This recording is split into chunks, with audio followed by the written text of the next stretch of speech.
Okay, here's how to use the menus. So it's all touchscreen. If you hit function, it brings up these kind of quick menus for things like changing your program mode, white balance. So as an example here, if I go to hit this button, record program, by default we have it in P mode, which is kind of like an auto exposure. If we want to take control of our exposure, we can go into TV or our manual mode. If we want to change our white balance, we hit function, white balance, auto white balance. If I want to set my white balance, I just tap here, the custom button. Right now it's all blue from the last time I set it. If I hit set white balance, assuming I was pointed at a, come on there. Assuming I was pointed at a white object, it would take a white reading of that, and now that is set. Control focus. If we go into function, focus.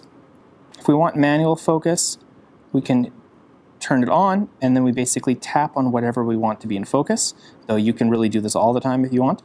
The advantage of leaving it in manual is that you're going to set it and it will stay there. When you're in autofocus, if you tap on the screen, it will focus on that subject, but then it can easily drift out of focus automatically. So this way you're going to set your manual focus and it's not going to change. That's good for an interview. Peaking. I have peaking turned on by default. We can turn it off by tapping this button here. If we go into menus, we can we can make our screen black and white. When you're black and white, it's easier to tell if things are in focus. And we can also change our peaking color. So if you want to know what peaking is, I'll show you. I'll take this pen. Now there's kind of these red lines appearing on the pen. And the point of that is whatever's the area of highest contrast is the area that's in focus, and so it turns the area of highest contrast into red. It basically means you know if the person's face is red or if the object you're trying to film is red, you know that it's in focus. Next we're going to do exposure.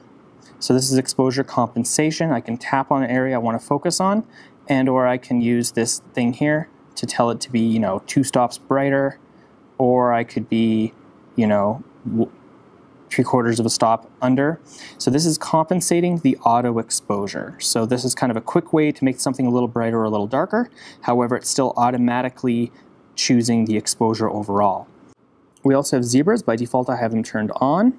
You can turn them off by tapping this button. If we go into settings, here we can change our zebras if we want them at 70% or if we want them at 100%. I have them set to 100%, which basically means whatever in the scene is pure white is going to have these weird zebra patterns on them. So if I zoom over here, see this reflection in the window is here. It's auto exposed there, but you see the parts there that are zebras? That means they're pure white or almost pure white, which is probably going to look bad unless you want it to be pure white. This is kind of warning you that, hey, that's blown out. So the rule is if you see zebras, it's probably because your stuff is overexposed. So if we go to menu,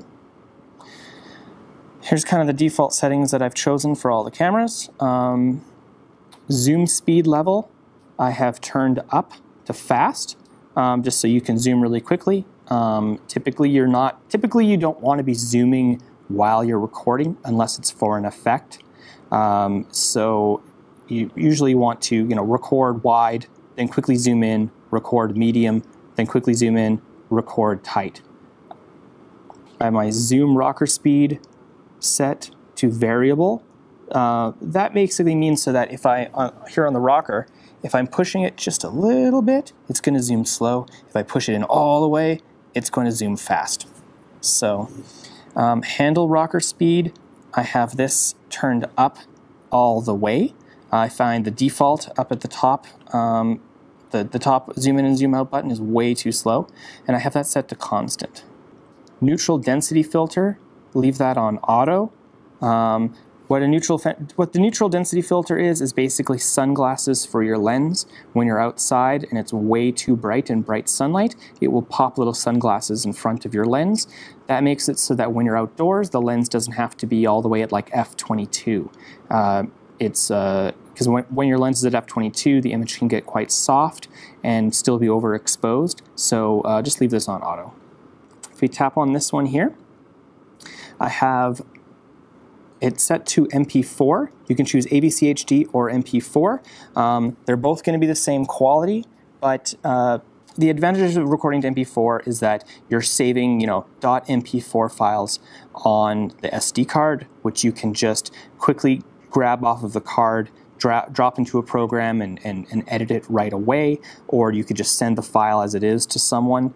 When you're in AVCHD mode, it's kind of recording into a folder of files that are kind of proprietary. You can't just instantly start playing them. You need a program that can play AVCHD, or you convert it first. So for convenience sake, we're just going to leave it in MP4.